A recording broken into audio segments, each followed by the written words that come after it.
All right, so the problem we're going to look at is we have a large fish holding tank and it contains seawater. The specific gravity of seawater is 64.0 pounds per feet squared, cubed, sorry, to a depth of 10 feet as shown in the figure. To repair some damage to one corner of the tank, a triangular section is replaced with a new section as illustrated. Determine the magnitude and location of the force of the seawater on this triangular area. Okay, so you can see I've drawn the tank from the side here. It turns out that it really doesn't matter the length of the tank because we're only concerned about the plane that we're working in. Okay, so we don't need to worry about the depth of the tank or length of the tank if you want to think of it that way. And you can see the triangular section is 3 feet by 3 feet on the two equal sides. The width of the tank is 12 feet, so you can see there's an additional 9 feet to the right, and then the depth, of course, is 10 feet. Okay. I went ahead and drew a diagram here so you can get an idea of some of the measurements we're going to be using. So we're going to be talking about the resultant force, and because we want to find the force and the location on this section, but we got to keep in mind that we have a distributed force due to the fact that we've got a liquid in here. So there's water in here, and it's going to be distributed, but we want to model it as a single force at a single location. Okay, so we need to figure out where that's going to be. So some of the measurements I have here, so on our triangle you can see that there's a line that starts up at the top left corner and it goes down through the middle. Okay, that's called the median line, and you can see on the bottom it ends up right directly in the middle. Now on that line we have a C for this dot. You can see that one. That's our centroid. Okay, so that's the physical middle point of all the mass. Okay, if you want to think of it that way. And that's located 1 foot from the bottom and 1 foot from the right edge of the triangle. Okay. Now, when we're modeling this as a force or a single force, okay, we're going to call that the resultant force, Fr. The resultant force does not press on the centroid. Even though that's the center of mass, it is going to be slightly offset from the centroid at what's called the center of pressure, and that's what Cp is here. And the location of Cp will give as x sub r and y sub r.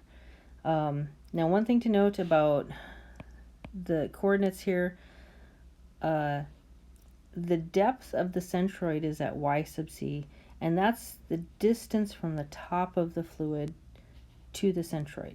Okay, so our vertical component, we have to think about the fact that pressure increases with depth, right, because of gravity, and so we have to think about how far below the surface of the liquid it is. Likewise, our resultant force that's going to be modeled as occurring only at Cp, well, that also has to take into account the height of the water above it. So our center of pressure is going to occur at a depth of y sub r. Okay, so it's easy to see why our center of pressure is going to be occurring below our centroid, and that's because as we increase in depth, we have that increasing pressure due to gravity on the fluid, and so it's going to push a little bit harder below the centroid than above it. So the centroid, to remember, is the center of mass for the triangle, but that doesn't say anything about the fluid pushing against it.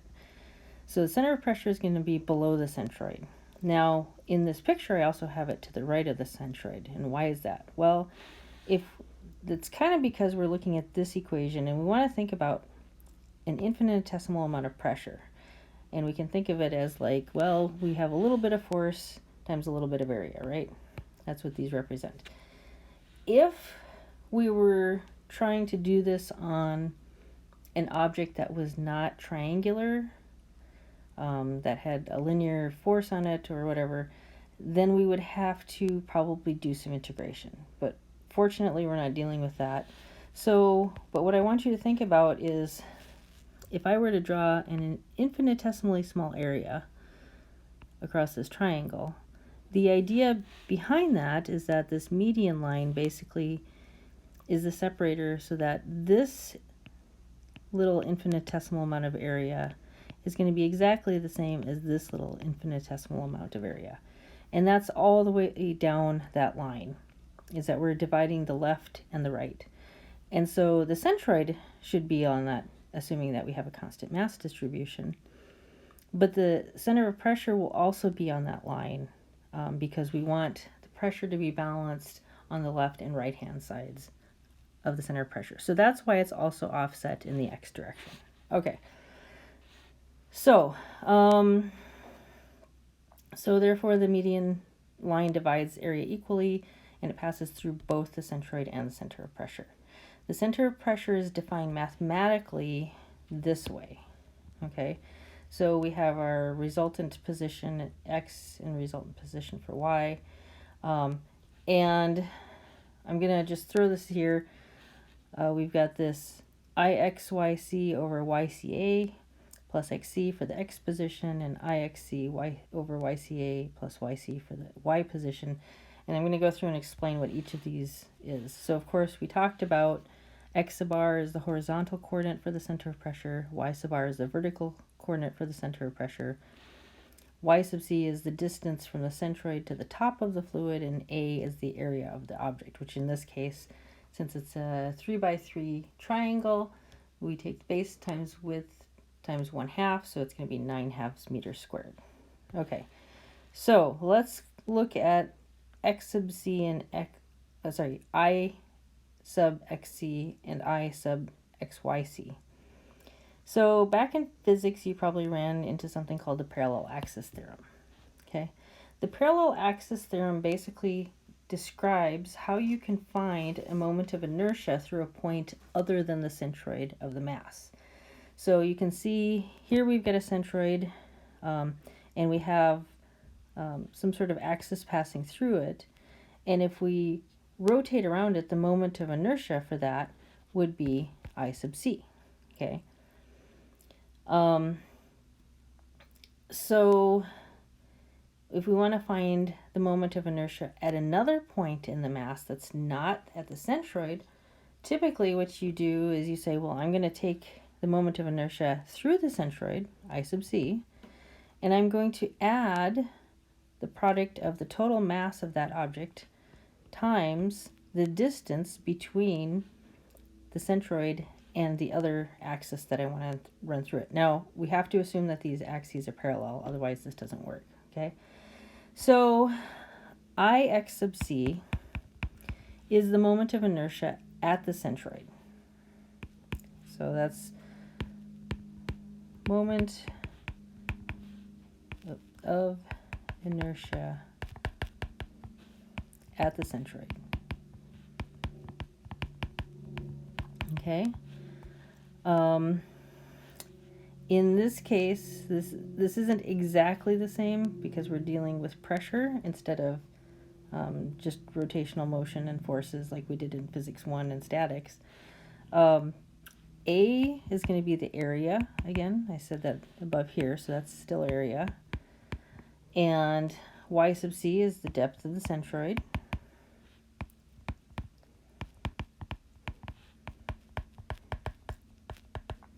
And it turns out that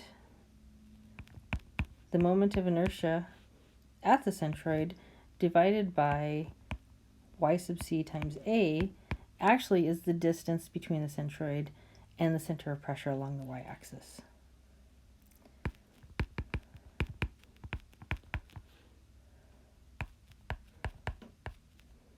Sorry, I guess I should say,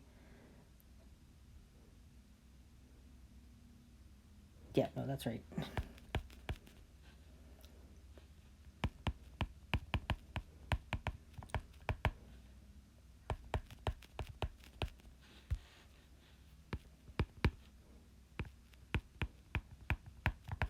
Okay, So now once we've moved over to our other axis, IXYC is going to be the moment of inertia in the new coordinate system. So if the object is symmetric with respect to x, this will be 0. So for instance, if we're looking at a rectangle and here's our centroid, and now we've got our center of pressure below that, it turns out because our median line goes through the middle, then this value will end up being 0. Okay, we don't have to worry about that. If we have a randomly shaped object, and here's our centroid, if there isn't symmetry between this side and this side, then we have to actually take into account the calculation there. So this gives us, if we use it in this term, this tells us the distance between the centroid and the center of pressure along the y-axis. So this was along, this was along the y-axis, and this one will be along the x-axis. Okay, so again, if it's symmetric with respect to x, then it'll just be 0. Okay, so now we have all the background. We can find the magnitude and location of this resultant force on the triangular section of the tank. So we're going to need to know a couple of values. For instance, we need to know the area. As you've seen, this is going to pop up in our calculations. So the area is going to be 1/2 times the base times the height. The base is 3 feet. The height is 3 feet. So this tells us that our area is 9/2 feet squared. Okay. The depth of the centroid, well, we've got the water depth is 10 feet, and then it's 1 foot above the bottom, so that means our depth of our centroid is at 9 feet. And then we need to use a chart, and I will pass one of these around in class. When you're looking at shapes, there's people who've gone through and done all this work. As I said, sometimes it can get complicated because you can end up having to do some sort of integration and stuff like that. But we don't have to go ahead and do that. We can just use the work that they did. And so there's a chart in the book that has a triangle. Okay? And that triangle says that this measurement, the vertical measurement, is A, little a. This horizontal measurement, which is the width of the triangle, is B. And then from the left-hand corner to the peak, that measurement is D. And of course, we've got a centroid in here, okay? So if we use that chart, it tells us the area is going to be equal to 1/2 A times B. Well, we already did that. We figured that part out. It tells us that IXC will be equal to B times A cubed over 36. Like I said, they must have done a lot of calculus to figure this out. So I'm not sure where that 36 comes from exactly. So that's going to be equal to 3 feet. That's what B is. That's the width of the base. The height is also 3 feet, so we're going to have 3 feet cubed. And then we're going to divide that by 36. And when we simplify everything out, it ends up being 2.25 feet to the fourth. Okay?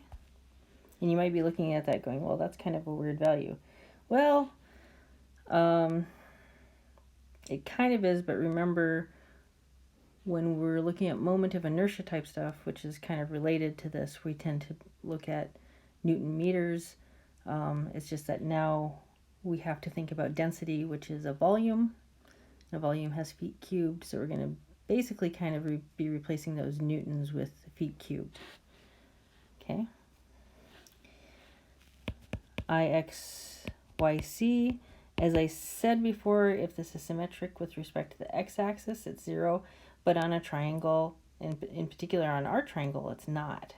So the equation for that is BA squared, okay, over 72 times B minus 2D. Okay, so B is 3 feet. That's the height. Oh, sorry, that's the width. The height is 3 feet, and that will be squared over 72. And then we have this other term out here. Well, B is still 3 feet minus 2 times D. D is the offset from the left-hand side of the triangle, from that kind of the corner. And since we have a triangle where the left-hand side is just a straight line, our D ends up being 0 in this case. Okay, so if I calculate that out, that gives me 1.125 feet to the fourth. Okay, so now we have all the things that we need to calculate stuff out. First thing we're going to do is we're going to calculate force.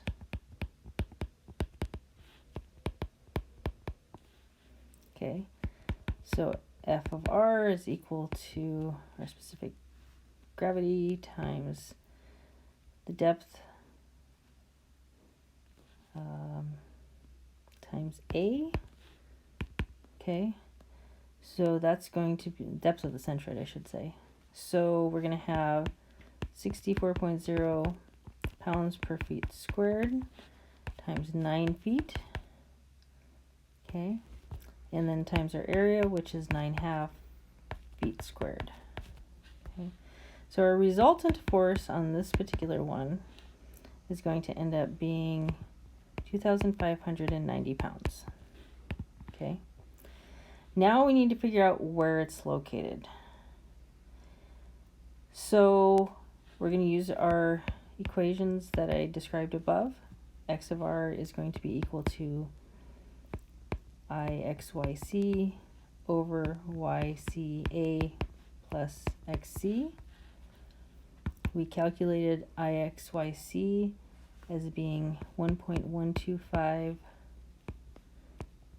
feet to the fourth divided by YCA, so that's going to be 9 feet times 9/2 feet squared